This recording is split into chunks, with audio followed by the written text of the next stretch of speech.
Now you're tagging me and I'm sharing this, right?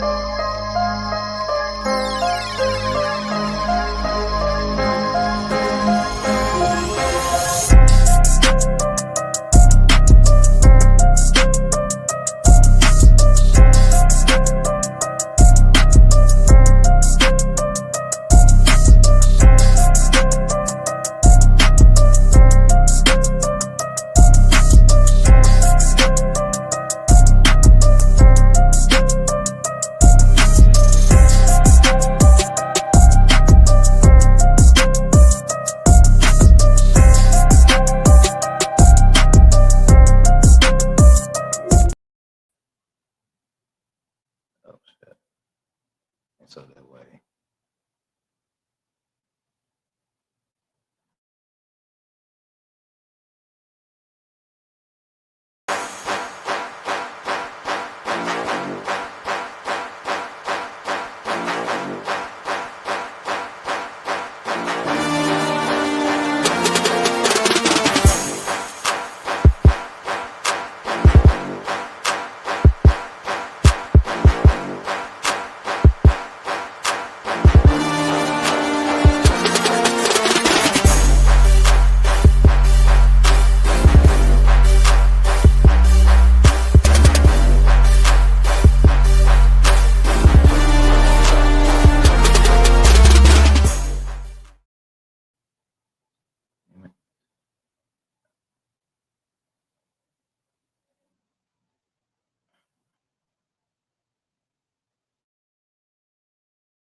This is why we need an engineer. What's up, everybody? Good morning. I mean, good evening. Not good morning. Good evening, right? Good evening. Yes, it's 7:19. It's 7:19. Sorry for the tardiness. Welcome to the Devil and His Advocate. I'm your boy Q, and I'm your boy Seek the Poet. And welcome to the show. Because we got some shit to talk about tonight. We got some shit to talk about, and it's gonna be a great show. Listen, do me a favor, definitely if you're watching on Facebook, YouTube, thank you so much for watching. We do appreciate all of that good stuff that you are doing. Share this podcast with any and everybody, that you see and love, hate, can relate to, anything like that. Go ahead and share the show, because we sure appreciate it. So what's going on, man? How you doing? It's good to see your face in the place.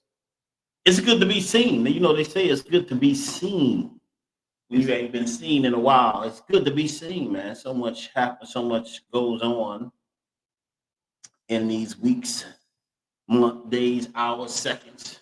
So much goes on. So it's good to be seen. Good to see you too, sir.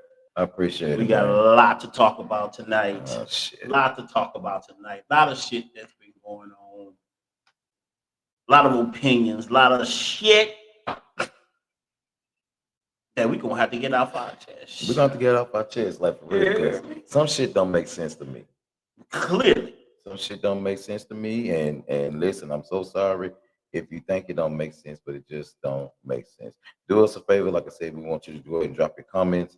We do appreciate you. Drop your comments. Do that for us real quick. Do us a favor, also be 21 and up to participate and interact in these conversations. Please do that. Drop your comments. Like I said, we'll be accepting more of your letters and things of that nature, actually at imashicast@gmail.com. And we welcome your letters as well on this show. Definitely we'll read them, and talk about them or whatever the case is. But listen, I put a disclaimer out there the last time, man. Like when y'all send us a letter, send us a letter that makes sense. You know what I'm saying? Because, we don't want to be bothered with none of y'all letters and stuff like that that don't make no sense. So, we don't want to have to pick apart your letter, that kind of deal. So make sure you do that for us. We should appreciate it. Let me see real quick. I am sharing this broadcast. Bro, I actually sent it to you on Messenger, but I'm going to see if I can tag you as well in it. So that way, while I'm sharing it, it is definitely, you can get to it. But I did send it to you. But let me see. I can do that. I'm working. Yeah, share it because that's what I'm doing too. Y'all share. Thank you, YouTube. We appreciate you, YouTube. YouTube. We appreciate you, YouTube. Yeah. We appreciate you. Y'all come on in. We're gonna start it in just a second. We're just doing some producer stuff. We are hoping that in the future, we won't have to be doing all of this. It's gonna happen. Somebody's gonna be doing this for us. It's gonna have to happen. Yes, I know you're 21. We appreciate you being 21. Thank you, Kanisha. Appreciate you being 21 because now, nigga, you older than 21. I ain't gonna do my sister like that. So, like I said, welcome to the show. Welcome to Devil and His Advocate. We should appreciate you and all that good stuff. All right. So, real quick, man, I guess, let me do this real quick. Tomorrow morning at 9 o'clock in the morning, sorry, my bad, at 9 o'clock in the morning, please catch us for MTG Live. We're going to be doing our series, What Do Women Really Want, episode number 3. And tomorrow we're going to be talking about romance. Now, listen, I know that there's so much to pick apart about relationships. You know, why you're not compatible, who lies, all this kind of stuff. Why you don't love me no more. He'll be on this shit. I was talking to a friend of mine this past weekend, and I'm just thinking, and we're talking about the podcast and just the idea of what happens on podcasts, and it's such a big thing for people to talk about relationships, and I'm trying to figure out why. Goodness gracious! I mean, is it that bad out here? Where y'all just need to be booed up with somebody? Is it that bad out here where y'all need to be booed up with somebody? Like, just live your life. There you go. So you're gonna start. Live your life, and maybe that person will come. But all of this talking about romance, man, shut up.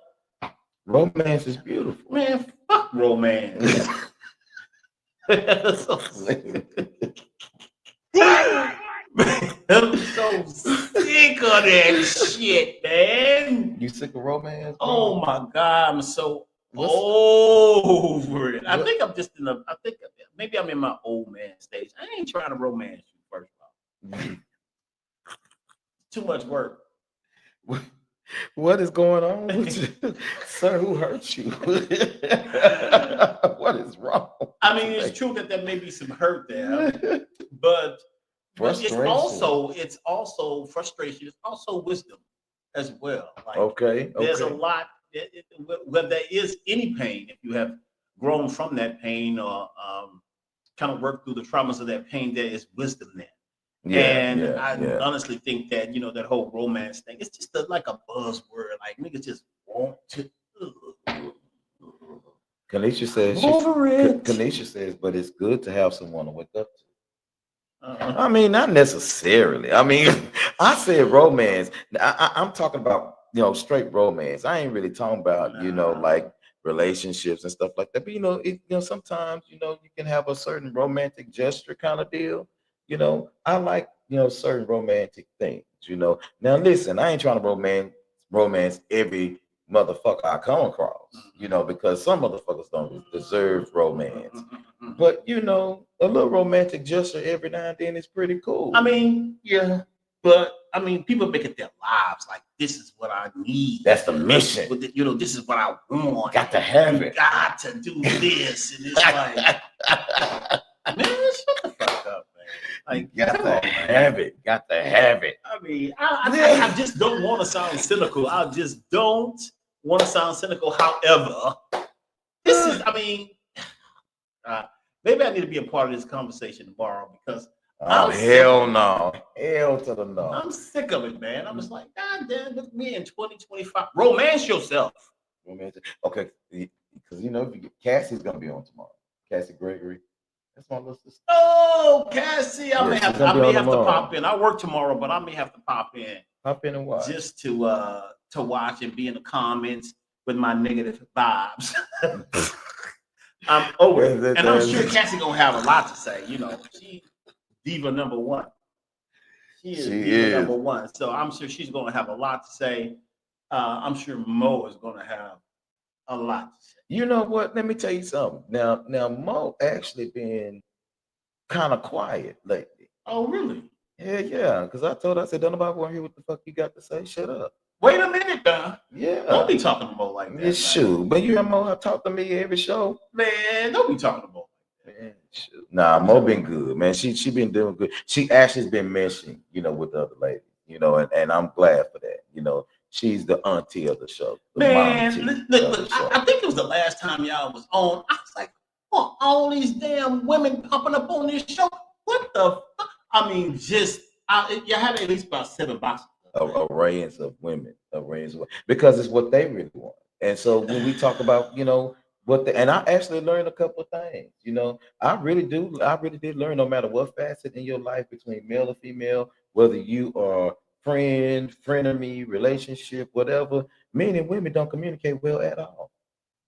We just don't. I mean, now if we give a specific instruction, it's kind of like that Venus and Mars thing. It's kind of like she wants you to read her mind, and he wants you to leave him the fuck alone. Right. And, you know what I'm saying? It's kind of like, I shouldn't have to read your mind. You need to tell me what you want, but you still want to play motherfucking games. It's like, no, I'm not playing cat and mouse with you. I'm not playing cat and mouse with you. Go period. Away. Tell me what you want. I'm gonna do exactly what you want, and that's gonna be it. But listen. I am on a bit cynical tip tonight, just because I'm so sick of these goddamn relationship podcasts. They wear me out.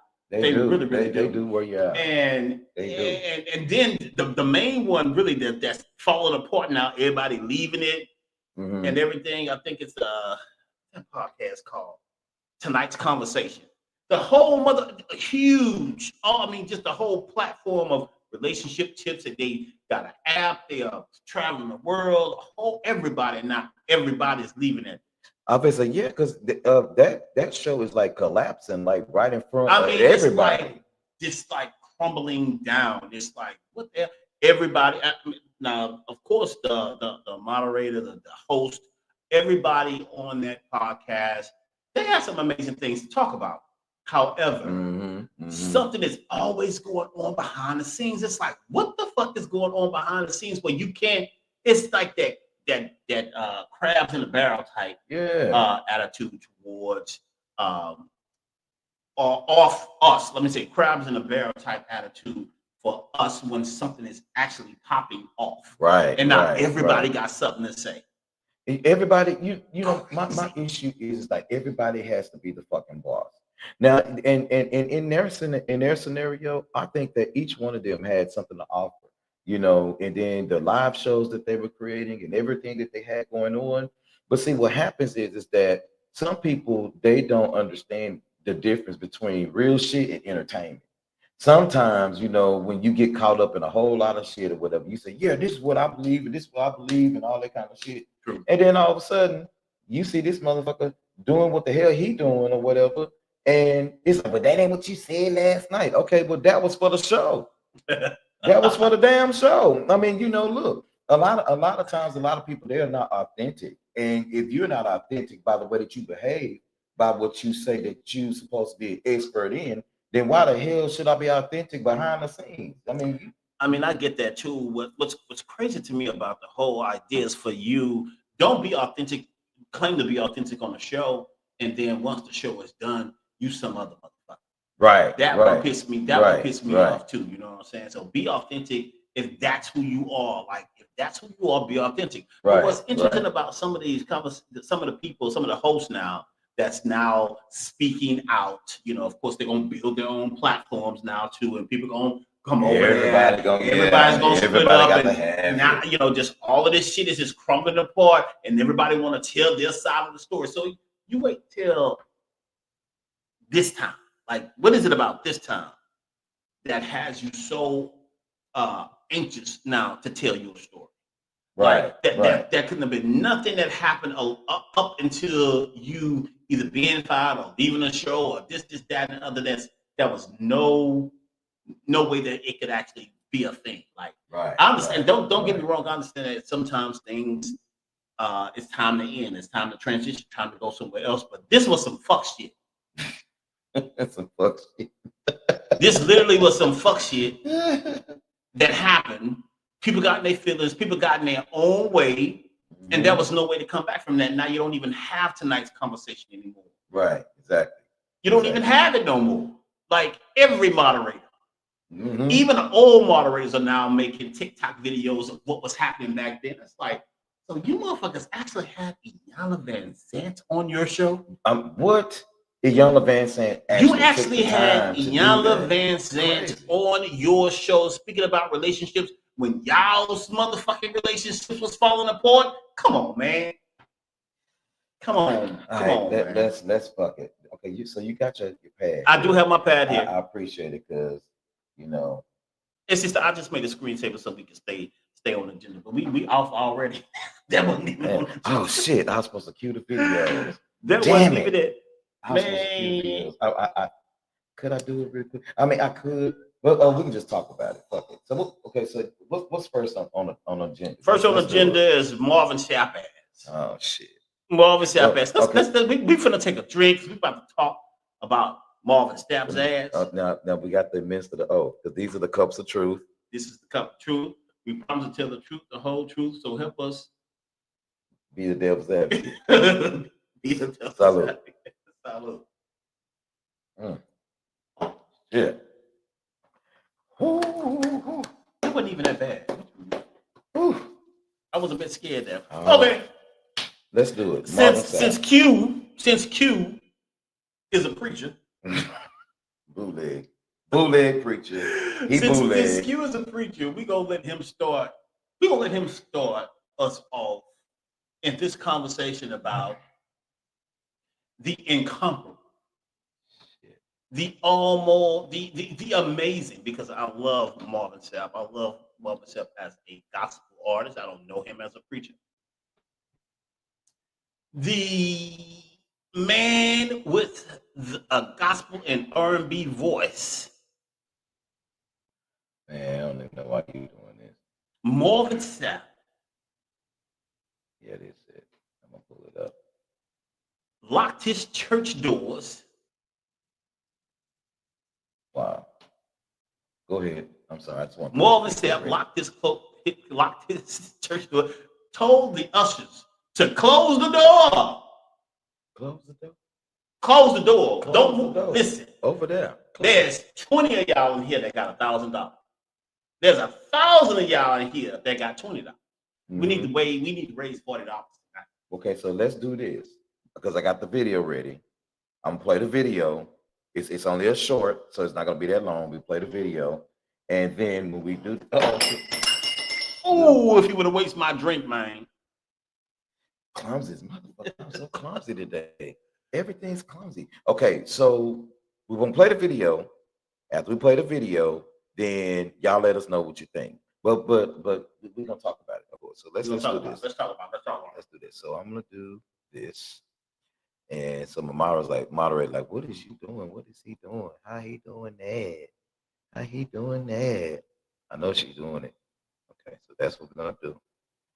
Now check this out and make sure I got the sound on. It's ready. All right, here we go. Check this out. Doors. Close the doors. We all gonna leave together. Y'all ain't going no place but to the restaurant. There's 1,000 of you tonight, and those that are watching, it's 1,000 that's watching online. This is a small seed. If I get 1,000 online to give this, if I get 1,000 in the sanctuary to give this, that's $40,000 tonight. I'm challenging each of you all down here to give a $20 seed. I just think $20 is a lot of money. He told the preachers to give $20, believe it or not, when my late wife, Melinda P. Sapp, was alive, was a good date. I could take her to the movies, buy a box of popcorn, get 1 soda, 2 straws. I wasn't cheap, that's swag. I was looking in her eyes, she's looking in mine. Not even when she was alive. Don't do it. Can't do that no She been gone for a minute, but she ain't. Now everyone up here, we've all sold and seeded, but I need everyone standing up here with us, with me, to plant a seed of $100. Because again, it costs to sit up here. I got you. He said cost.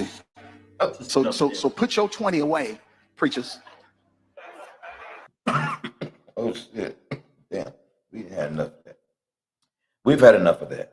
We've had enough of that. So, as a preacher, okay, I understand both sides of the coin.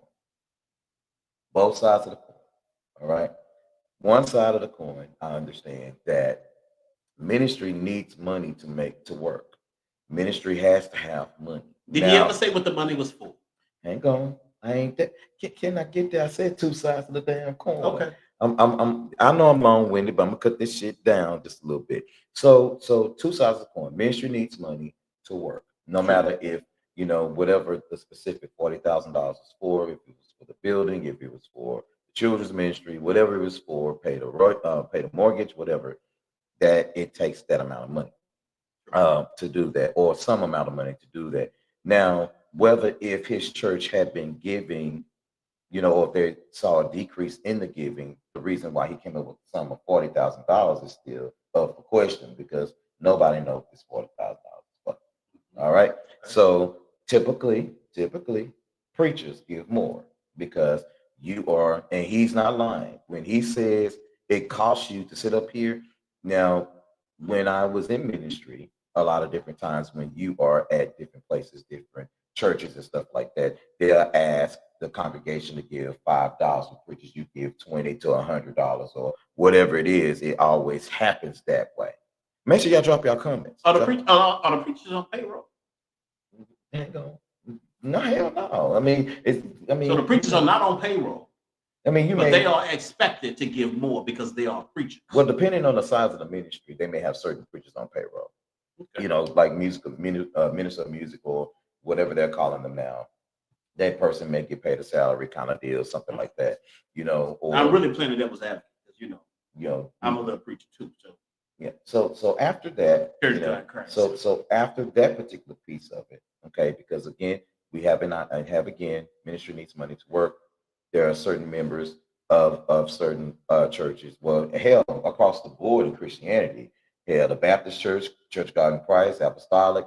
If you're in leadership, you are prone to pay more money because you're in leadership, and because you're in leadership, you have to set the example for the people to give. Okay. All right. He didn't. He didn't pull out of his pocket and say, "I'm writing $1,000." I mean, he didn't say it's gonna start with me. I'm giving $1,000 tonight, and I want 20 people online to give $1,000, and I want 100 people in here to give $20. I mean, it's gonna start with me. I mean, but why would I give $1,000? And I got, you just said a second ago that I love Marvin Sapp. I ain't got to give you. I don't give a damn. He had 1,000 people watching. I love Marvin Sapp. I love his voice. I love his testimony. I love the way he preaches. I love the way he sings. Absolutely. Yeah, but that don't mean a damn thing when you sitting up here telling me or asking me to give $100, and you didn't say give $1,000, and you didn't say you was gonna start it out. I mean, I'm gonna start this giving off, and I understood that you are the pastor of this church. However, you still, if you expect your leaders to lead by example, they need to expect their leader to lead by example. I'm still waiting for him to say. And then even saying that we don't know what he's done behind closed doors. It don't matter what he's done behind closed doors, because he's asking everybody else. Oh, well, let me say this. What he's done when he's not live, or what he's done previous. He may have said those words before. Hell, I don't know. But we don't know. But it's the other side of the coin. The other side of the coin is, number one, I have been in places that they say close the door. I have. So when he said that, it wasn't anything new to me. I've seen that shit before. I've seen it. Which is true. And I have seen it too. The understanding by what I've witnessed when they say close the door is the idea you're walking, we are having a sacred moment, close those doors so that these people will understand they cannot keep moving like that. Well, you need to go sit down. Offering is supposed to be one of the most sacred things. Which is true. Giving. That's why, and here's another thing too.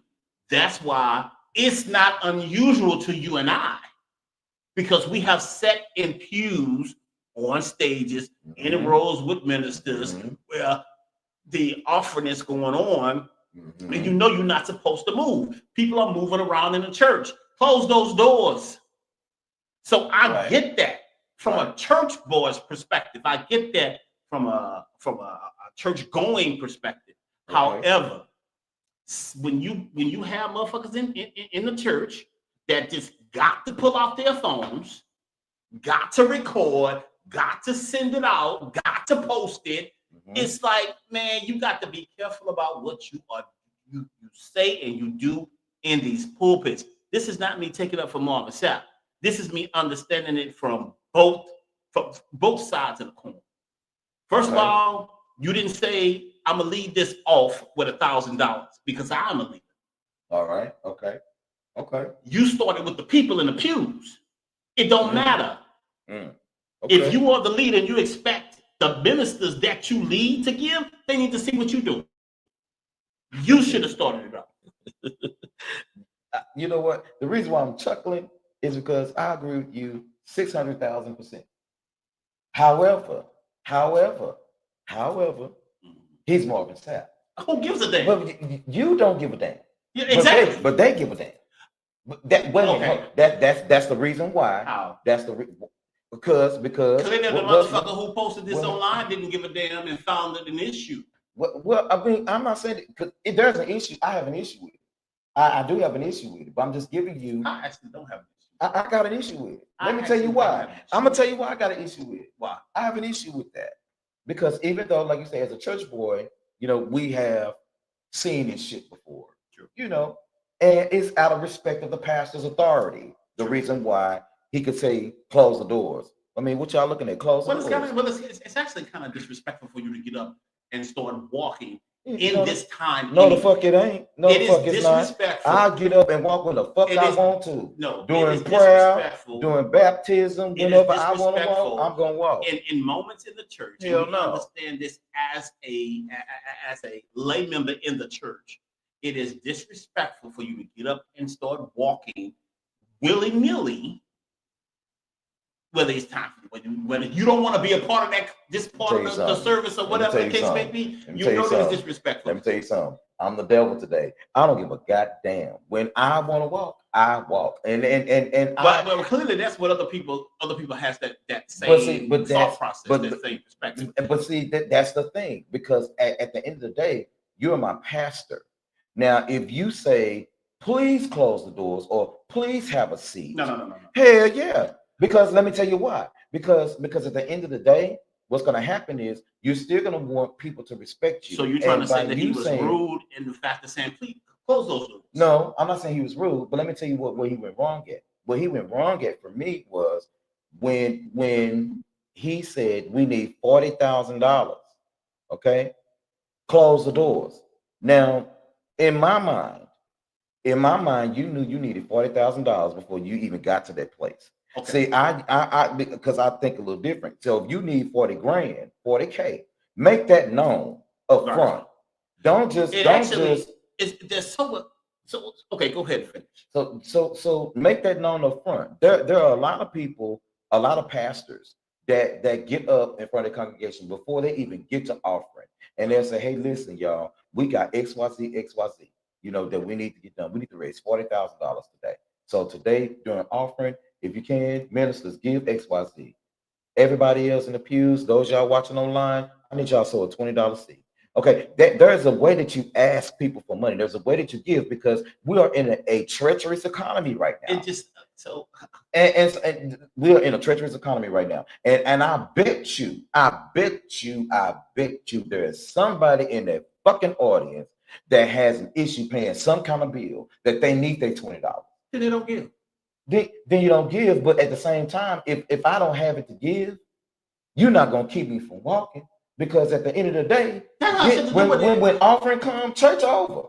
Listen, let me tell you something. Church is over for me. I get it. So I understand what you're saying, but the concept of it doesn't resonate with me. Why not? You are at church. It is offering time. You don't have no money to give. It's offering time. It's offering time. You don't have any money to give. That don't mean it's time for you to get up and leave. Yes, it is. Because you don't have any money to give. You sit your ass there until it's over. No, hell no. You sit your ass. Why at offering you want to get up and leave the church? Because I'm ready to go. Because I'm ready to fucking go. And if I'm ready to go, I'm ready to go. Okay. I'm just saying, if I'm ready to go, I'm ready to go. I understand it. Just don't. But then leave before offering. I have to leave. I leave when I get ready. I leave. Listen, when you go downstairs, your car don't crank until you turn the key or push the button. That's what I'm saying. Again, I say it's disrespectful. Okay. As what is it called? It is disrespectful. It's rude as fuck. Church, as it is church decorum. This is not unusual to you. You know when offering time happens. If you know that offering is coming up, leave before that time.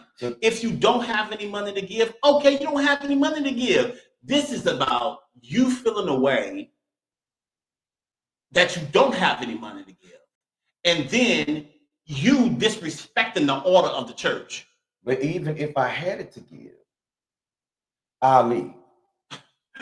I mean, even if I had to give, then you're disregarding church decorum. I just get up and go when I get ready. You're disregarding church decorum. Just say you like you said. I get up and leave when I want to get. I leave. I don't give a shit. Again, Pastor Marvin said, close the doors. Close the door. Now you say he didn't say lock the doors. He said close the door. He said lock them. He said close the doors. Because people are now moving around. This is not the time to move around. That ain't what he said. But you know, I'm saying it because that is what is implied. So why there's no reason for him to say close the doors if it's not implied. You niggas is moving around. I know what y'all doing. Close those doors. Okay, But even with them closing the doors, don't mean that I'm going to give you any money. Yes, close the doors. It's out of respect for what this is your leader. Okay, you make a good point. But as a leader, this is not no new shit. You I get where you coming from, but if a person has to tell somebody close the doors, that means that they've been doing that shit on a regular. That's why I say that means no. That means that here we are again. I am standing up. I've already told y'all. You've been in the church all your life. You know what's coming up, and now you want to get up and move. Okay. It's disrespectful to the order of the church. Okay. Period. It is disrespectful to the order of the church. And this is coming from somebody who don't go to church. But I've been in church all my life, so I understand it from that perspective. Close the doors so that we can get this $40,000. Now the thing about see, you proving my point. You're proving my point, right? I understand. But he said close the doors so we can get this $40,000. Even if you can't pay into this $40,000. He didn't say that. Even if you can, no, he didn't. I'm saying that. Even if you can't pay into the $40,000, at least respect the decorum. At least have some decorum to church, to how the church actually works, the process and how which they worship. It is a worshiping moment. That's all I'm saying, man. I'm with you. They exploited this man. I didn't. But this took me back to something else that happened. I think it was with Kim Burrell. Oh, boy. When Kim Burrell did some crazy shit, said some crazy shit at that church, and they put her ass on the internet, and it went viral. Mm-hmm. And y'all heard this shit before. No, you heard it before. You heard it before. Ain't never liked it. You ain't never had to like it. But now we have access to the internet. So now this woman is exposed. Kim don't go. She don't even care, you know. But at the end of the day, you have to, I think, as pastors, as people who lead churches, you have to be mindful because you sometimes you're not going to always be able to fall back on the idea like this is church decorum. This is how we are in the church. I want that to be the way, but it ain't going to be like that because it's so. First of all, church is going to shit. You sitting up here asking for $40,000 now. We don't know if the church has had a newsletter go out. This is what we are working towards. This is what we need. And they haven't been paying into it or whatever the case may be. Mm-hmm. We are living, and then the whole idea of, we walk by faith, not by sight. We believe in, miracles from heaven and all of this stuff going on when people are literally suffering in this economy. Mm-hmm. And you have the audacity to say close the door so I can raise for what? For what? To make sure that people in your church have groceries? Is it going towards a pantry? Is it going towards community work? What is it going towards, sir? That's why they're walking. That's why they're walking. That's why I say that's why they're walking. You hit the head. I mean, hit the nail right on the damn head. That's why they're walking. They're walking because people are suffering, people are hurting, and they're tired of giving out of an abundance to see nothing happen. I give myself a clap on that one. Woohoo! Nobody has time for that. That's why I say it's time to go. I understand. My ears are too big, I think. Yeah, my ears are too big. I say it again. My ears are too big. My thing keeps falling. It's okay. Go ahead. You got Dumbo ears? Yeah. Okay. So I mean, it's people are tired. They are so fucking tired, of giving every time you turn around. Just like Pastor Keon Henderson. Yes, he got on Pastor Brian's podcast. Pastor Brian, took empathy with him because he has a big church. And like I said, larger churches have that capability of raising that kind of money. But see, when it comes to people and that they're hurting and that they're suffering, and the fucking government that we are living in at this particular time, folks, it's like, you know what? He say it's offering time. It's time for me to go. I don't give a damn what I was raised to do. I'm just to be the fuck up out of here because so what you come to church for? What you come to church for? I came to church for whatever the fuck purpose I want to. No. What did you come to church for? Well, I didn't come to church because what happens is that the pastor thinks that he is doing his job. You came there to eat off. The pastor says that you are coming here to eat off of a word that God has given to me. So you're coming here. Yeah. You're coming here. I'm doing all the work. You reaping the benefits of it. You going home full, excited, hopeful, prayerful, whatever. Yeah. After I done sweated my whole being out. That's and one you side can't of even it. give towards that's one side of it. That's one side of it. But we talking about Marvin Sapp. I done preached to y'all. I done did all this that you said. Now I got a new song that's supposed to stream. I got a fucking movie, which the hell I don't understand. I'm gonna tell you what TD Jake said. I'm gonna tell you what TD Jake said. Well, what did he say? TD Jake said you have to have multiple streams of income. Yes, you now, do. Let me tell you this. But he was that before he was a pastor. Let me tell you this. He was a who? He was a singer before Marvin he was a singer before he was a pastor. This is true. So whatever he does outside of him pastoring, that is his stream of income. That's his. Okay. So him as a pastor has to run this church, and whatever amount of money that looks, whatever he needed it for, I'm just really being a devil's advocate. Yeah, I don't know whatever the money, I'm coming at you second. Whatever monies that he needed for, I am hoping that the monies are going towards the need of the church and the people that's there. We are living in a time now where niggas cannot be giving you $1,000 for what? For what? Okay, now you just said something. I can't even give you $20. You just said something. You said earlier that they should lead by example. Now, I'm gonna throw something out there. My father in the ministry, Pastor Paul Andrew, I can call his name for a second. At that time, Landrew never took a salary, but he gave more than anybody, and I know that for a fact. I know he gave more than anybody. Hold on, well, hang on just a second.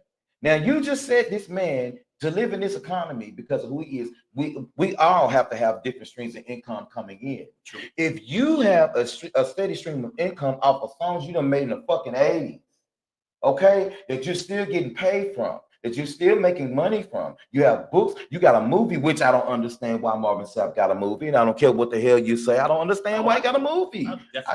I don't understand that, but whatever. He is a testimony, fine, okay, but damn, how many? The Clark sisters deserve a movie. Where are the Pace sisters? They deserve a movie. Hell, I give Kirk Franklin a movie over Marvin Sapp. That's just because he changed the way gospel music looks in the 90s. He completely changed the way that gospel music looks. And then anyway, that's another conversation. We can talk about it later.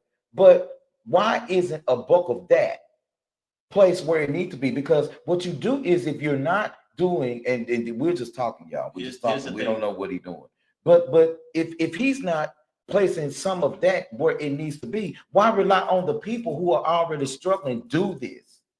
Yeah, just because I come to church, just like you said, okay, if you come to church, you get a word, you feel enriched, you feel empowered. But if you don't have nothing to give, so what? I'm coming to church to get a free word, so now I should feel shitty because I couldn't give? No, I'm not saying feel shitty. You just don't give. If you feel shitty because of who you are, where you are in your spiritual walk. That's you. You have to deal with that. I'm not saying that you need to feel shitty. I'm also saying that you don't need to get your ass up and walk around so that you can prevent yourself. I'm out of there. Got to go. You know what I'm saying? So no, I'm not. No, I don't think that. I do not think that. He's just happening, man. Listen. We need to transition because we can stay here. Lord. We got another church boy. Man, listen, I don't know. You starting this one. We got another church boy. I'm just gonna take me a shot. You don't have to, but I'm just gonna take me a shot. And I'm sorry because I don't want to stay on this too long because we already know. I think the reason why I don't want to stay on this too long is because I think that we know. I think that this video that was sent to me that is trending now. I think that video is old. I think it was in mid 2000s. Yeah, it's old now, but it's mid 2000s trending again. Yeah, but it started trending again, and I think it may have started trending because Bishop Yvette Flunder was preaching and had preached on this thing. So this is what I'm thinking. Let's do this before we even go into this. Just give us a quick little breather. Let's go through some of the comments. Okay. Let's go through some of the comments. Let's see what some of these comments saying. Y'all dropping them, and I'm sorry. Okay, so moderator, do me a favor. Go up. Yes, Miss Montgomery. So Q is clearly a heathen. Yes, he is. Yes, he is. Let's do this. Go. Let's go up to. Okay, let's do that. I'm glad you brought up the economy because in this raggedy economy, they should be offering to pay members' bills. That's right. They lost their jobs. Completely agree. I think that the church should be offering stipends to people who really need them. I think that people who are living in this economy, if they're having trouble, they should be able to go to the church and say, hey, I need some help with this bill or whatever the case may be. And I don't think you should have to jump through hoops to do it either. I don't think that you should jump through hoops to do it. I remember you already know how they work. I remember a friend of mine's kitchen burned down and he needed to replace some things in his kitchen. Mm-hmm. And he went to the church to, and he was a faithful tither. He's one of those people, faithful tither. Faithful. Had to send this man through hoops to try to give him money. Through hoops. And he was a faithful tither. You need to see a return. I guess they say when you should get your return during what's it called? During get your return during taxes because you can file your taxes. You know, write this stuff off for your taxes if you were given. Okay. If you were given that way. Hard time. Mm-hmm. Hard time with giving him money for his they eventually did, but took months. You queuing this up? What is this? 8 minutes long? We're gonna look at the whole 8 minutes. No, we're not gonna look at that whole 8 minutes. Hell to the no. Hell to the no. I think I'm gonna skip. And who we're about to talk about, everybody, is Donnie McClurkin. The video that's actually going viral. Real quick, we're gonna talk about it a little bit. I don't know if I have too much to say about this, but yeah, we're gonna talk about Donnie. But what were you saying? Go ahead, because I queued the video moderator, so I got you. I'm listening to you. Go ahead. Oh, we were talking about being able to go to the church and see a return there. We was looking at one of the comments here. All right, Ms. Montgomery says, I grew up in a small church and our pastor would direct the ushers to close the doors and not open them during prayer and offering. It is respectful of the house of the Lord. That's right, Ms. Montgomery. And then she said, it depends on the church. I know 2 churches in Dallas that I've attended that you do and have given back to help those in need. And then she says here, that's all we need. That's all we need. Hey, Cassie, thank you so much, boo, for liking the video. We appreciate you. She says, well, damn, I didn't mean to do that. All right. So it says here, Ms. Montgomery has, how sad is it that we have got so far away from the true meaning of the gospel? Jesus didn't take up an offering after he preached to the 5,000. He fed them. Okay, so Miss Montgomery actually, okay, now that's not a good argument, but I'm going to back you up just a little bit. The disciples were not walking around for free. Okay, now I know that the Bible didn't talk about Jesus a whole lot, and money and stuff, but that's what Judas was for. Judas was the treasurer. He collected money that were given out of the bosoms of the people as Jesus preached the gospel across the land. So that's not a good argument. We love you though, No. But I don't think that they were on payroll either. No, they weren't on payroll. Them to pack up their shit. They was in the Bible days. They was in the Bible days. They weren't on payroll. Right. So, and the people who actually gave was given to the ministry so that they can continue the ministry. So no. Right. Everything that they needed was provided to them. Right. Not in monetary checks. Right. But they ate. They were able to sleep. They were able to do the things for ministry. Correct. So she is right. She is right. But what she said is, she said that Jesus didn't take up an offering after he preached to the 5,000. No, he did not for the 5,000. But what I'm saying is that there were many instances where they were able to have to give unto the bosom, because in the Bible, Jesus paid taxes. You cannot pay taxes unless if you're gaining a return from some source. So we have to be able to be wise in that. I'm not saying that Jesus was going out talking about, hey, listen, if you give me $500, God gonna bless you with $50 in 30 days. I'm not saying he did that. I'm saying that he had to make money. All right, so Don, I got the video queued. We're gonna look at maybe a minute or two. Okay. I mean, we can't. That video is 8 minutes long. We could probably do 20 seconds, 15, 10 seconds. Do we? All right, everybody. We're gonna do the Donald McClurkin video real quick. We're gonna put it up, and just want y'all to look at it for a second. We're not gonna keep it up that long. Let me do this real quick. Let me do this. Make sure I got it right, because that's not me to do that, and then come on, yes, so that way everybody can see it. All right, here it is. Here the video. Let's do it. I will turn your life around. Trust me, I didn't start living until I turned 40. I didn't start living until I turned 40. Now I'm having the best time of my life because he's healed me.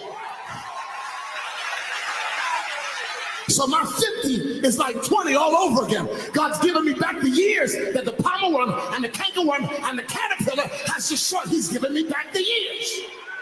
I need somebody to raise a praise right now. Just a little bit longer, just a little bit. A little bit. Just a little bit.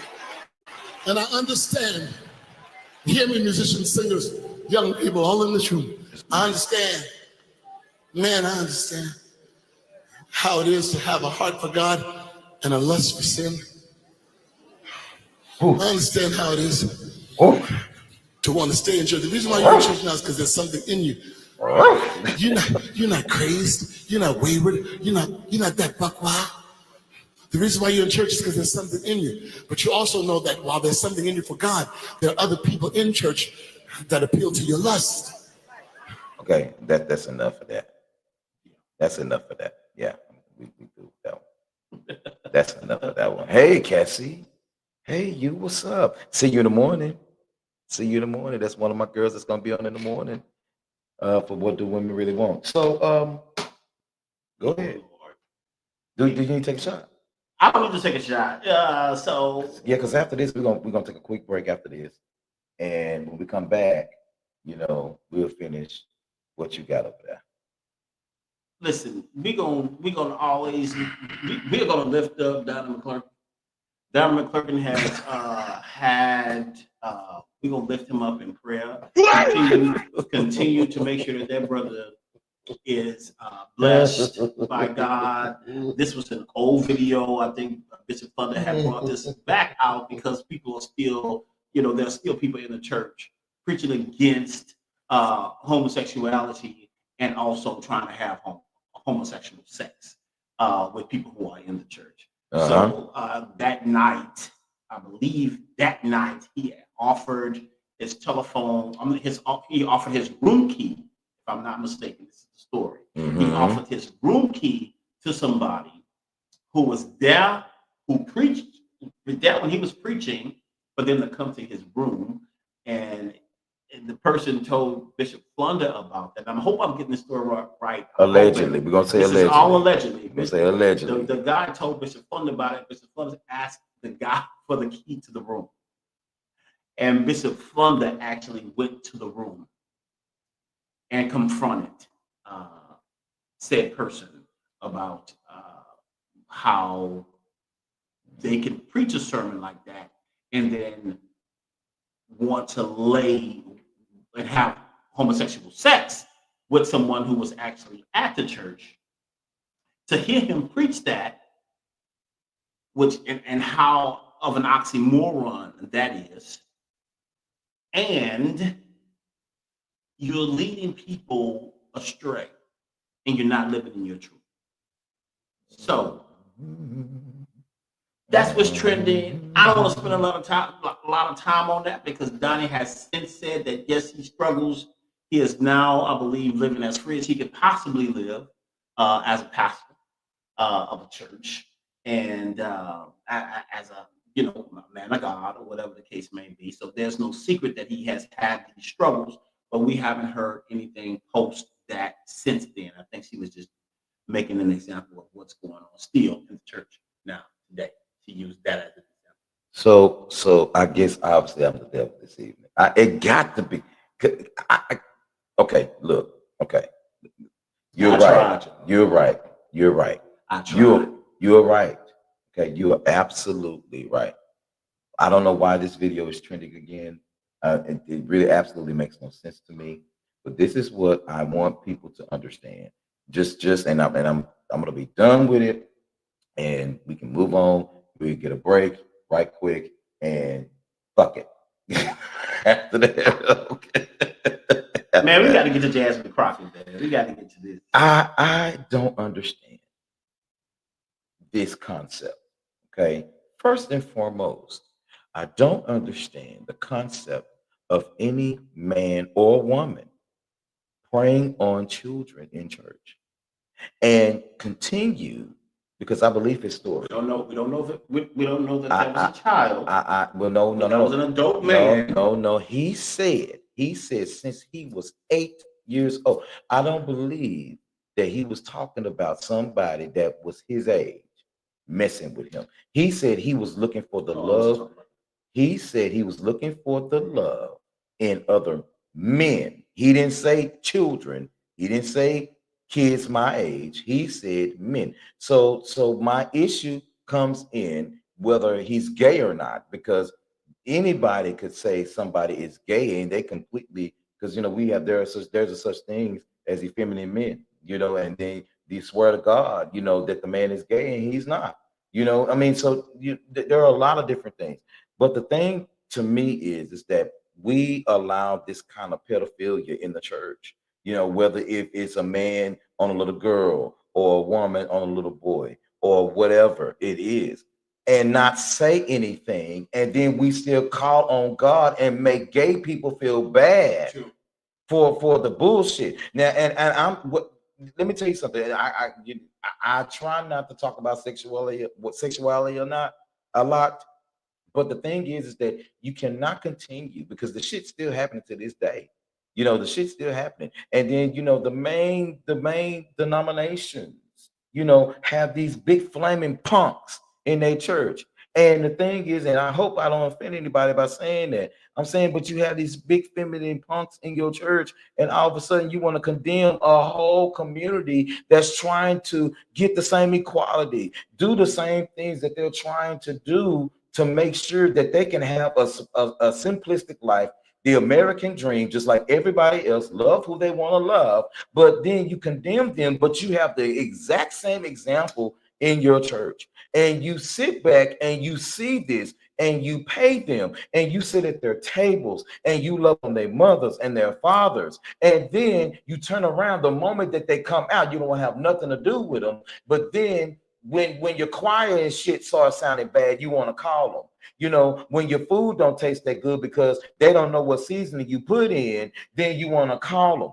I'm just getting so sick and tired of black people turning against black people that's trying to have the same way of life that we were not only raised in, but some of us forced to be raised in, because you couldn't be this way if you was in my house. You got to get your ass out. So you have to hide yourself, you know, in order to appease mama or appease daddy. And then when you get grown, don't nobody want to have nothing to do with you, but they want your fucking recipe, or they want your money, or they want this, or they want that. I am so sick of that shit. That shit is getting on my nerve, and has nothing to do with Donnie McClurkin himself, because whatever struggles he have, I believe in all facets and in all life, that a nigga don't struggle with wanting to label another nigga. What he struggled with is his secret. Whatever he struggled with, that's what he struggled with, and that's keeping himself from being ostracized by a lot of motherfuckers who know exactly what he's talking about, but it's the mentality of what goes on in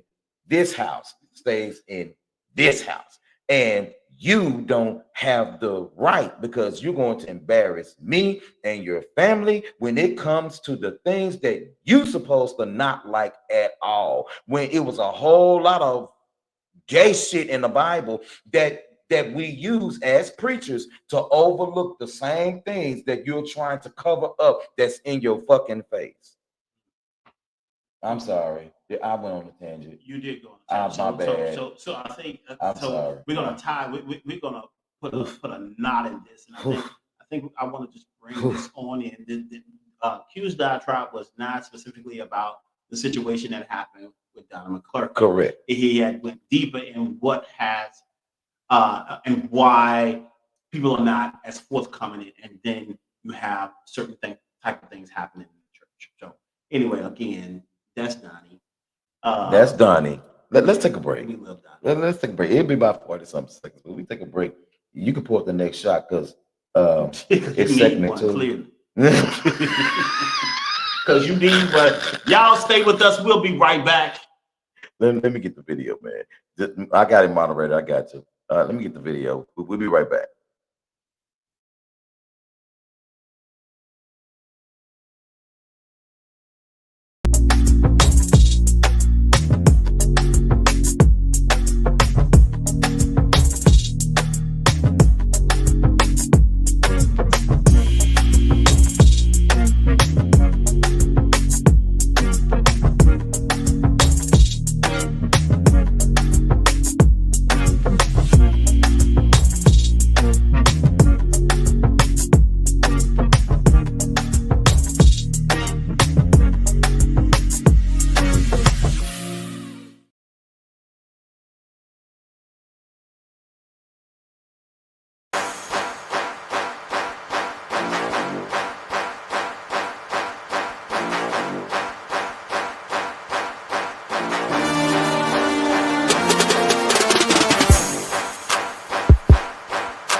Yeah, we back now. Some of us don't come out of it. We are back, ladies and gentlemen. Yo. Give Q a hand clap of praise for his diatribe.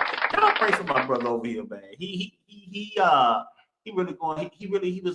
gotten very impassioned about I was mad. the hypocriticalness that we see in the church that would even allow someone like Donnie McClurkin to not even be able to live in his truth, to have to hide, to have to what is it called, to offer his key to someone, Right. to satisfy himself sexually, all because he can't live in his truth or wasn't able, didn't know. And I was saying in the break is that there has to be a level of grace offered to people who can't or find it difficult to live in their truth because they are part of the church. If you've never had that type of experience before, you wouldn't understand it. So anyway, we are transitioning. We have drinks now, y'all. We have drinks. We are moving on. Salute. Salute. You must have pulled mine all the way to the The rim, next cuz. thing that we're talking about tonight is the most amazing sister in politics right now, Representative Jasmine Crockett. I love her. Out of Dallas, Texas. We love her to death. She makes them motherfuckers eat it every time. I love it. Yes, she does. Yes, she does. I love it. I love it. I love it. So this past weekend, she was at, I believe, the GLAAD Awards, right? She's the GLAAD Awards. She was at the GLAAD Awards last weekend, and she let that rolling motherfucking Greg Abbott have it from the pulpit. And not only did she let him have it from the pulpit, not only did she let him have it from the podium, she doubled down on it because they called her into a session today. Oh, yeah? Called into a session, the Republicans did, called into a session today, and she stood on business. I was so appreciative that she was like, y'all already know that that's not what it is, and y'all know the shit that he causes in Dallas. Y'all know what's going on. Y'all full of shit. Don't pull me up in here. She had journalists from PBS, from PBS and some other platform to ditto what she said about what is really going on about censorship. They're trying to censor her because of what she said about Greg Abbott. Right. When Trump has literally displayed in action how a journalist who has a disability, he spoke it and he did some type of gesture like this the first time that he ran. Right. But she said something about Greg Abbott because he has a nickname Hot Wheels. And they thought that was a jab at his disability, but it wasn't a jab at his disability. It was a jab at his politics because she called him a hot ass mess. That's right. She called him a hot ass mess, and he is a hot ass mess. He's the devil. He's the devil. Now, why do I get a feeling? Why do I something when we were talking yesterday about what we were going to talk about on the show, and we knew we was going to talk about Hot Wheels ass. I got something in my brain like he's going to run for president. I think he's going to run for president. Let me tell you why. Because he will fit the fucking mold of the next type of bullshit. I promise you he fits it. He has a disability. But he's a demon. He's a devil. Yes. And people tend to believe or tend to want to think that people with disabilities are not shitty people. Exactly. People with disabilities are human beings. That's first and foremost. People with disabilities can be shitty people too. Yes, they can. And we literally witness every time this motherfucker rolls himself into Congress in front of a camera with the bullshit that he pulls. People with disabilities can be horrible people. Yes, they can. They are human beings first. So yes, we can give them some type of allowance, right? However, if it has to do with their disability, but not in the way that they practice politics. Right. Exactly. Period. It's the laws that have been able to pass in the state of Texas. You would think that there were no Democrats at all. I mean, I really honestly, it is definitely true what they say. Everything's bigger in Texas. I agree with that wholeheartedly because the way that the White House Congress looks, Texas Congress looks. It's always been that way. But Texas has always been primarily Republican. And I said this. Now I'm just gonna pick your brain for a second. I said I was gonna say this publicly when we want to talk about Jasmine Crockett. Now, one of the congressmen that was a Republican, I saw this on Fox News.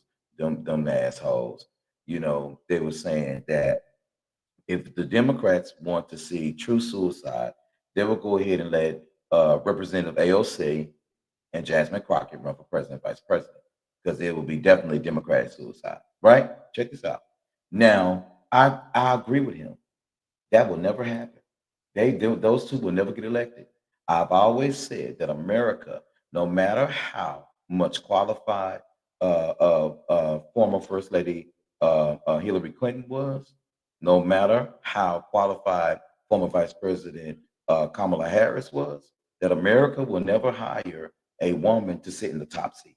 It will never happen in our generation. We'll probably be dead and gone, and our children's children may see that shit. But here it is.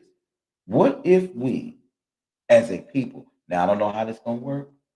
Now I'm picking your brain. We need to start our own party. We have the Libertarian Party out there, the Independence Party of America. We have, I think it's one party about the green people, so I'm sorry, no offense, people who believe in just conserving specifically energy related sources. They do not leave using electricity. We have that party, and there's another party out there.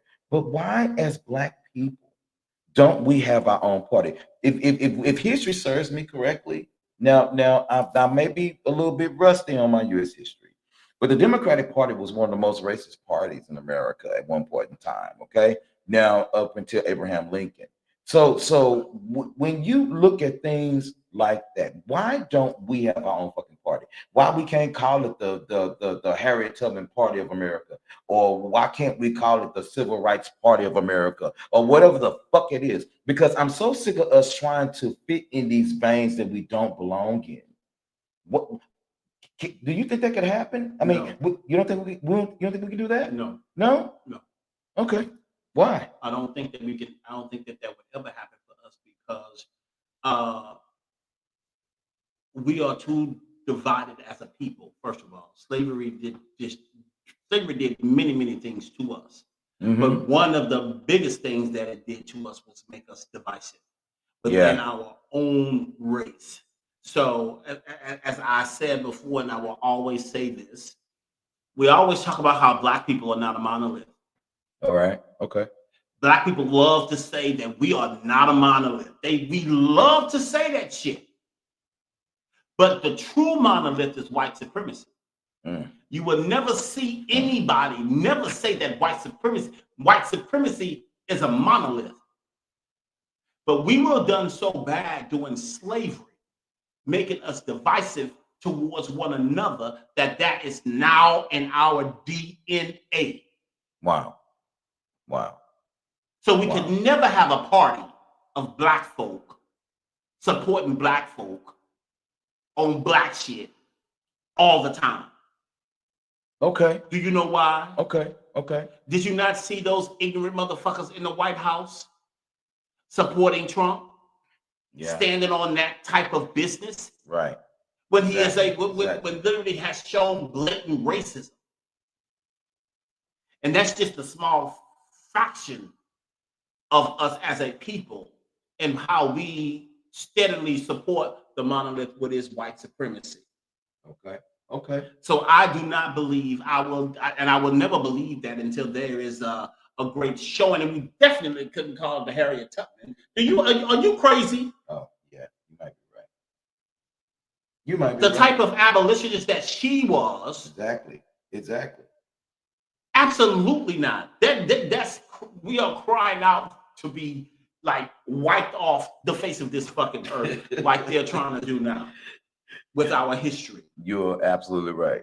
So no, I don't think that we could ever really have a party, because it's we're too divided.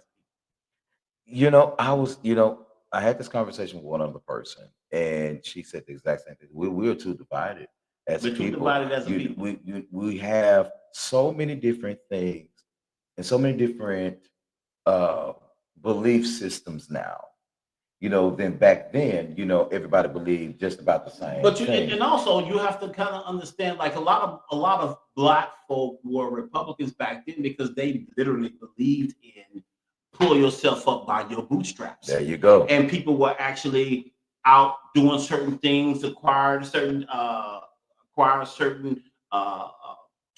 monetary status, and just out there. This is what we gonna do. These motherfuckers let us free, so we gonna get it for ourselves, or whatever the case may be. But what they did not understand, that on the flip side of that, you remember they had motherfuckers to go right back to their masters when they were set free. They didn't know what to do. They didn't know what to do. So they went back and said, "Listen, I'm glad that we're free, but we really don't know what to do." So you have more of them then you have those who have decided to pull themselves up by the bootstrap, and that is still playing in our DNA. Well, I'm gonna tell you, Jasmine Crockett is definitely going against the grain, and I love her. She let the motherfuckers have it today in Congress, man. She had journalists there from PBS and other platforms talking about journalism, talking about the real reason why they are there. You're not here because I called you. You think that I had mentioned something about this man's disability. No, you are there because you're trying to censor me. You're trying to tell these people that they should not put information out for the people. And everybody that represented a different platforms, 3 of them represented a different platform, agreed to what she said. So much so that the chair lady had to bam her gavel because Jasmine was going off saying that her your time is up. Saying that your time is up. So she wanted to really shut her down in Congress, but it was already said. And she's going to continue to, I'm hoping that, first of all, we need to protect her. We do. We need to protect her with all the might that we have. We need to protect that lady with all the might that we have. Absolutely. We need to make sure that she has an element of safety where she can continue to do the work that she is doing. And I believe that she is protected in that way. I believe that. But we need to also stand with her and listen to what she's saying, because she is not afraid to filter us the type of truth that we need to know in this particular world that we're living in today. This climate of when Donald Trump says do something and we take advantage of it now, you can't do that because I didn't mean it that way. Yeah. What's next? She didn't even go into it. She like skirted across that shit and told him to kiss her ass. We transitioning, y'all. Now put your seatbelts on, man. Oh Lord. Put your seatbelts on, because Monique has done it. She did it again. Monique has done it. She's getting on my goddamn nerve, and I love her. Monique has done it again. She has done it on somebody's death, during somebody's funeral. She had to been writing this shit while Tyler was actually saying what he was saying at the funeral. She had to have been penning this letter to Tyler Perry, directed solely to Tyler Perry, while he was eulogizing Angie Stone. Let's take a minute. We just gonna give a minute aside to Angie Stone. She is one of my most favorite artists in the absolute world. So we're gonna take a moment of silence for her, and we're gonna come back and rip Monique another ass. All right, we are back. I love Angie Stone, man. Her legacy of music, you know, the way that she carried herself, you know, even on the R&B divas, which in my opinion, she was always a lady. She was always always the one that was like pulling them together. Right. She actually I think she left the show because they kept acting like some goddamn fools. Because they act like fools. She actually left the show. I miss Angie Stone because I think she was trying to work on a new project. She was working on a new project. And I think that it would have been phenomenal. Maybe if they could still fix it like they did Aaliyah, you know, and drop one of them, you know, just give us something. But talking about Monique's, you know, Monique, listen, if you ever see this, somebody tag her in this. We love you, like for real. We really do. I do. You know, I appreciate your comedy. You know, I appreciate, you know, your talents that you've given, the fights that you've had to fight, you know, and the way that you actually feel, you know, and even in such saying that you were wronged in many ways. However, to pick that specific moment, I hear that deep stuff. To pick that specific moment is not the time to do that, because at the end of the day, just like you said, we probably couldn't have a party of Black people, Black leaders that can lead us into a revolution of fairness and equality. We are still divisive. Why be divisive on your sister's homegoing? You know, you say that Angie Stone was your sister. You know, you love your sisters. You love what she say, hey, auntie babies, or whatever she said it is. But you continue to create an issue with a black man who is not concerned about what anybody says. Everybody done said a whole lot of shit about Tyler Perry. And we've even said some things on the show about Tyler Perry, you know. And don't get me wrong, I don't agree with everything that maybe he has done or maybe even said or maybe how he even behaved. However the case may be, he is still our people. And when you look at the fact that you decide to go ahead and do the shit that you do in a moment that we are grieving all people who knew and loved Angie Stone to the core, Literally, you know, yeah. It's wrong and it's divisive. Mm-hmm. And that's one of the reasons why we can't really pull together, because you trying to get an apology out of a man that's not going to ever fucking give it. Literally had to be confronted with the bullshit that you pulled. When you penned this letter to Tyler Perry, telling him, you know, you appreciate what you said about Angie Stone, but he owes you. He don't owe you a goddamn thing. Not a damn thing. He don't owe you shit. Not a damn thing. Because what he gave you wasn't good enough for you. Mm-hmm. And what he gave you, you then put it out, have other people listening to it, you know, steadily trying to shit on his name. And the more you shit on his name, the more he make movies and cast motherfuckers in movies that should have been your part. Should have been yours. He literally playing in your face. What's this new show? What's the new show that he got out, that Tyler got out? That's kind of like Beauty in Black? Beauty in Black. Oh my God, I love it. There's a woman in that show that is definitely supposed to be Monique's part. The owner of the manager of the strip club. That is Monique. Yeah. Oh yeah. Actually, definitely this should be Monique's part. Monique could actually play, no disrespect, because y'all know I love me some Debbie Morgan. She could play Debbie Morgan's part. Monique could play Debbie Morgan's part too. He's steadily casting people that should have been you. So he playing in your face and don't give a shit about what you. Because listen. So Monique did Precious in 2009. Was it 09? 2009, Precious came out. After Precious came out, they wanted her to promote Precious. We all know the story. Whatever she said, no, they wanted her to pay her. Blah blah blah. She didn't. What she really was saying was, y'all didn't pay me enough for this movie. Yes, I signed it. Y'all signed the check. I took the $50,000, but y'all didn't pay me enough for that movie. So y'all won't pay me to promote this movie. Mm-hmm. They said, no, we're not. We're not paying you to promote this movie, because what you're getting on the back end and the idea that I believe Oprah put your name in for the Oscar, bitch. Let me tell you something. Monique killed that fucking part in Precious. She did. She absolutely killed. Monique deserved that Oscar. She did. But she's not the only one that could have done that. Yeah. I stand on that. There could have been other. She did it, but there could have been other people, other Black women who could have turned that role out too. Oh, yeah. I'm not taking that away from Monique. She did an excellent job. But bitch, somebody had to put your name in there. Mm-hmm. And they was telling you, hey, you're going to get this on the back end. I'm letting you know you're going to get this on the back end. And now, of course, but that's Hollywood, right? So that's the Hollywood game.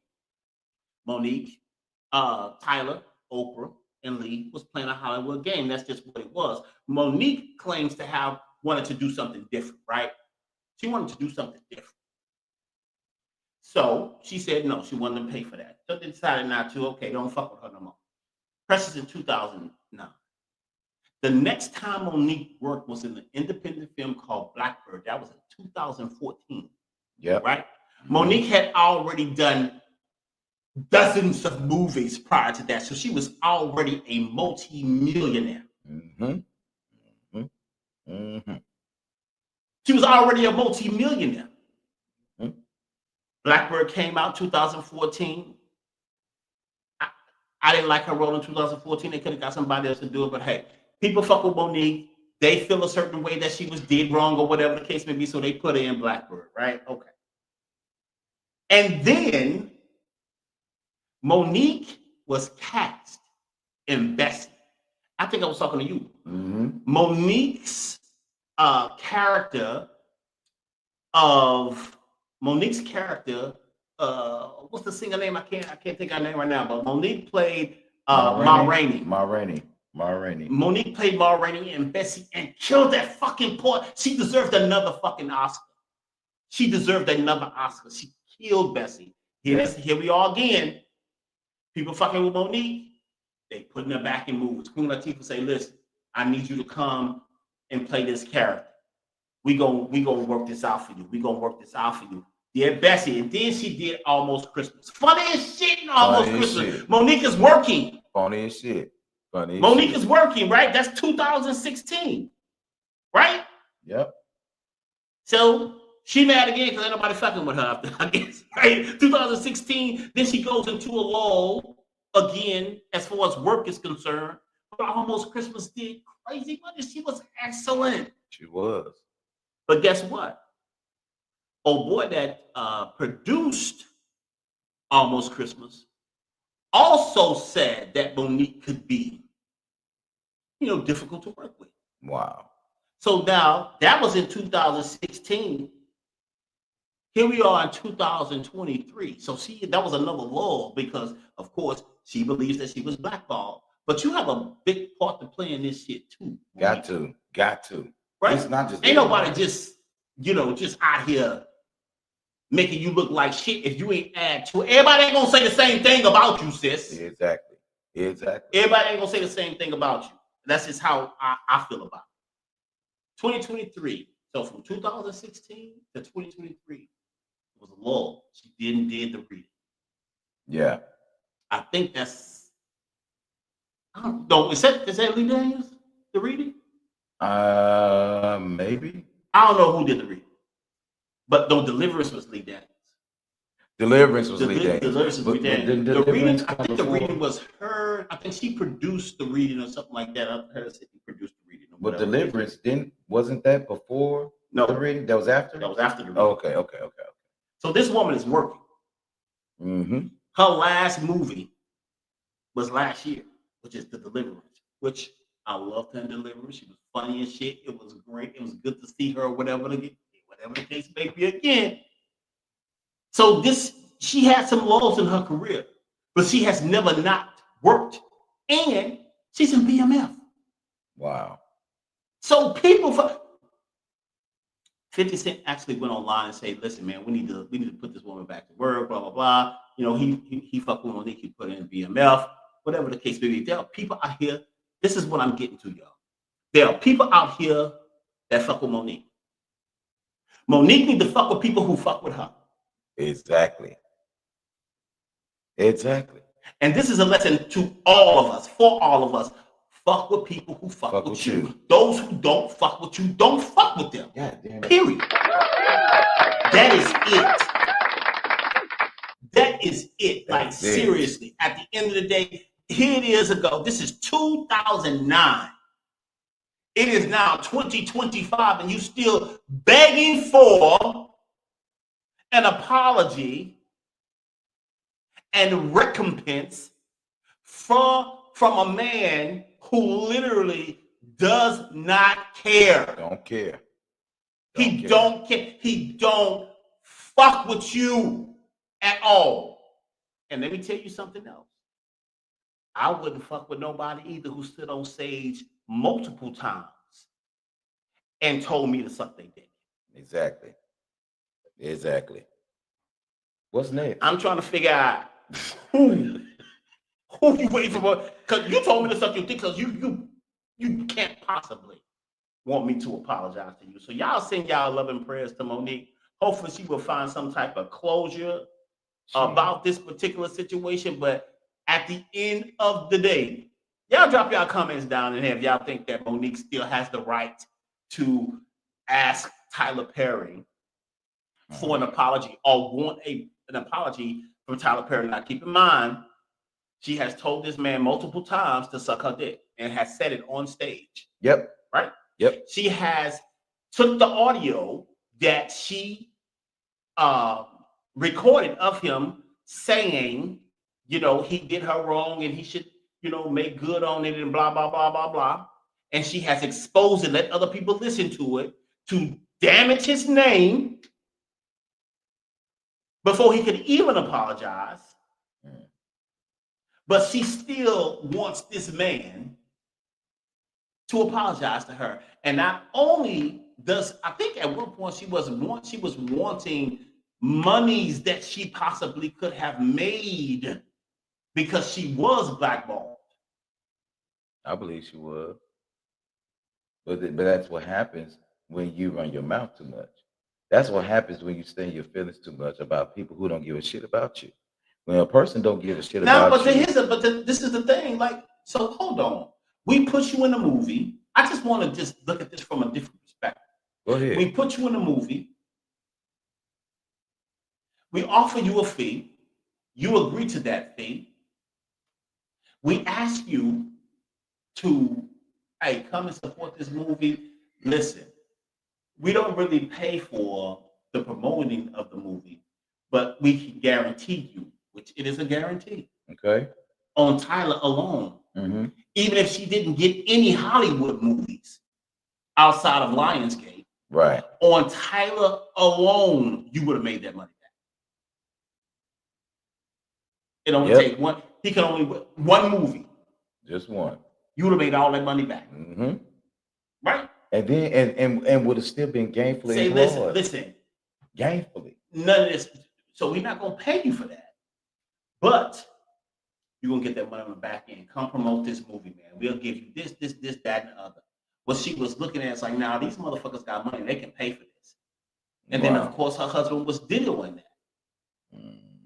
And the idea that her husband was videoing that, you know, she really felt, because she listens to her husband. And I will punch any bitch in the face to say that Monique should listen to her husband.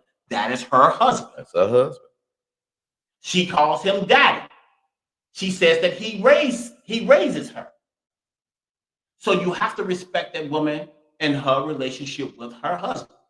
So if her husband is saying, listen, babe, this is why we're supposed to do it, she's supposed to do it. She's that kind of woman. She's not a woman out here that's not listening to her husband.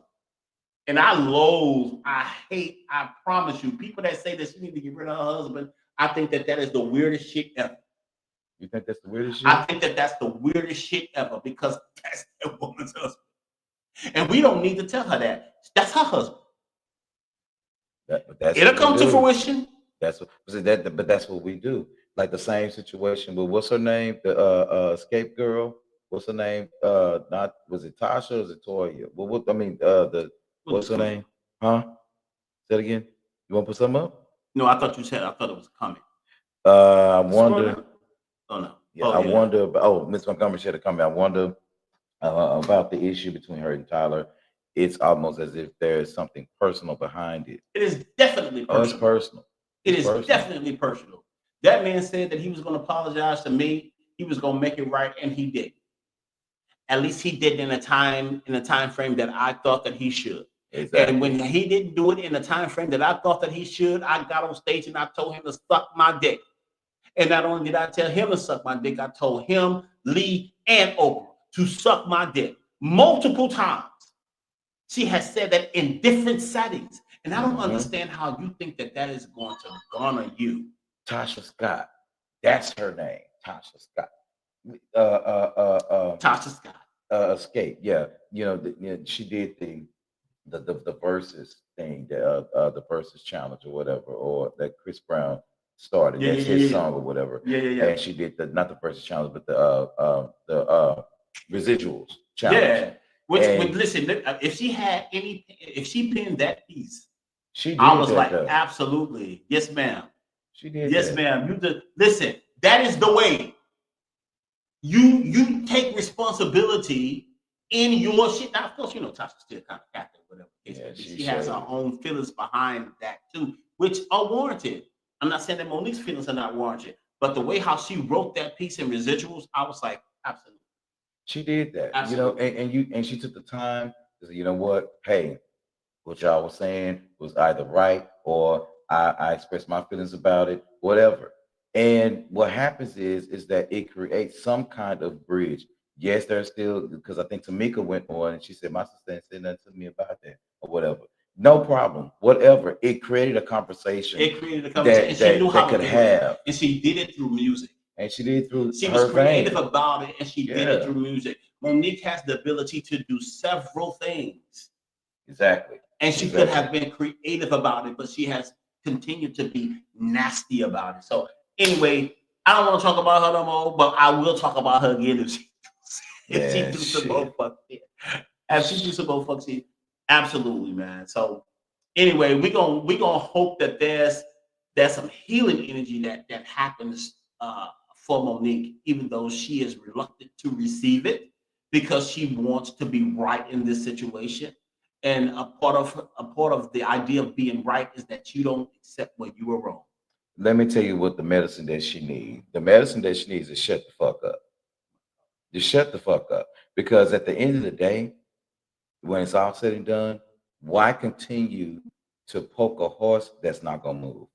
Shut the fuck up. It's not gonna work. And you know what else I think too? I think that she wants it to continue to stay in people's minds, but at the end of the day, how many movies has this man done? How many black women has he supported that said that Tyler has given me more money than Hollywood?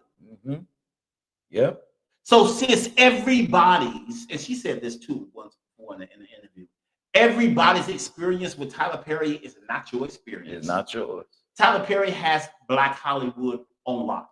Can put anybody to work. Yes, he can. He chooses not to put you to work. And my thing is shut the fuck up because you don't need him. You don't. She really don't. You don't need him. You don't. You don't need him. People out here, listen, you was invested with one of the biggest stars that we know, Queen Latifah. Come on, man. Exactly.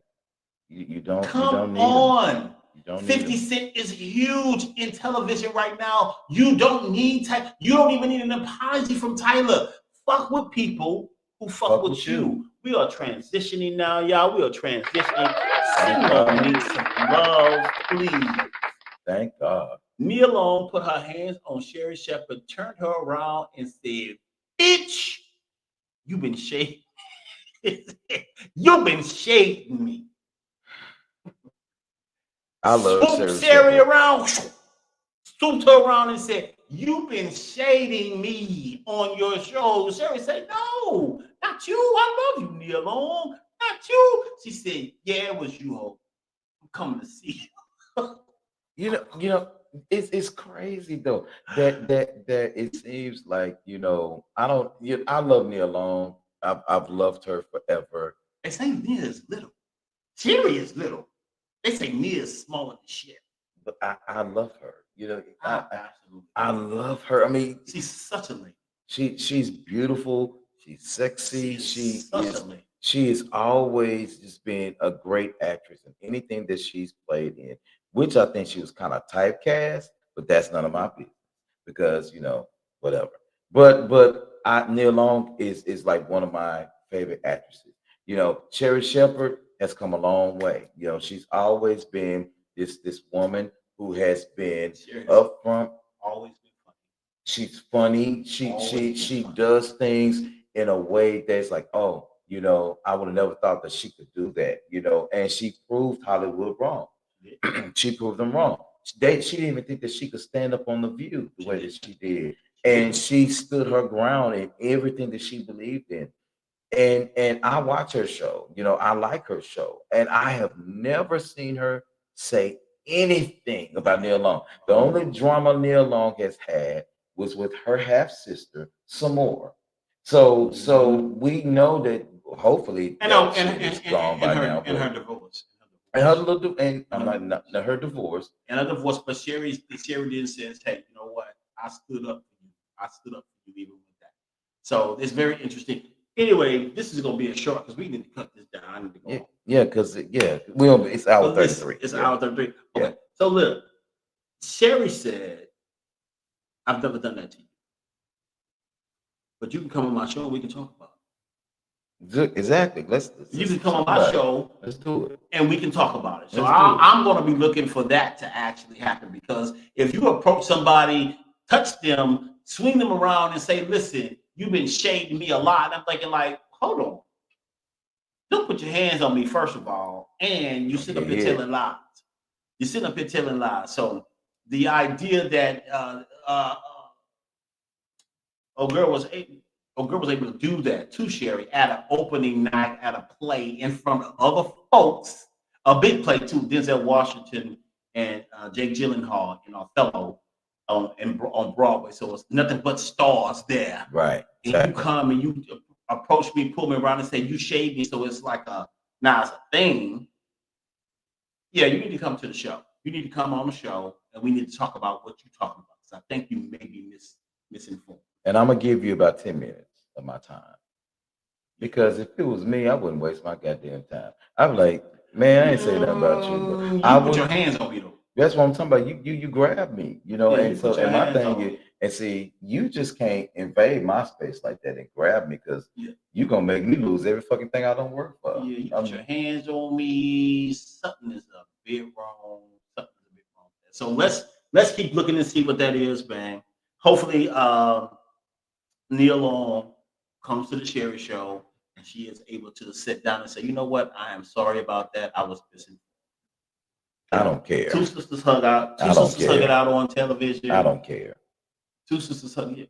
Just Nia Long keep making great movies and Sherry keep being a wonderful host. I don't care. They need to hug this out. I don't care. They need to hug it out. I don't care. Listen, everybody, we've been on an hour 35. Thank you so much for watching the show on tonight. Make sure you share this broadcast with all your friends, family, hoes, foes, all that good stuff. And make sure you tune in the morning because in the morning, I'm leaving this shit set up. You think I'm going to take this shit down? I'm sure not. Catch us in the morning for What Do Women Really Want? I have some fabulous guests that's going to come on tomorrow. We're going to be talking about romance on tomorrow. We're going to be talking about romance. What is going on with you, man? I may pop in. So Cassie gonna be on there, so I may pop in. My girl, Miss Angelica. She's gonna come in from Oklahoma, so I want to see my little sis. She's gonna be on, and then we're gonna also have on another guest. My girl, Miss Angel St. James, is gonna be on. So Angel's been on with us for the entire series. We appreciate that. Of course, catch myself and Mo. Mo and Hendrix will be on as well. So we'll see y'all in the morning at 9 o'clock. This has been Devil and His Advocate. When we coming back on, man? In 2 weeks? We coming back on soon. Oh shit. We gonna keep our ears to the streets, y'all. It's on him, y'all. We gonna keep our ears to the streets, y'all. Now it's gonna be on. So next time we do our show, I'm saying it live, so you can't get out of it. You gotta speak for us. Oh, absolutely. What let me make a really quick announcement. Those of you who are in the Houston and surrounding areas, people know that I am a baker, professional baker, specializing in custom cakes. I am retiring the baking poet and transitioning into Soul Nada Empanada.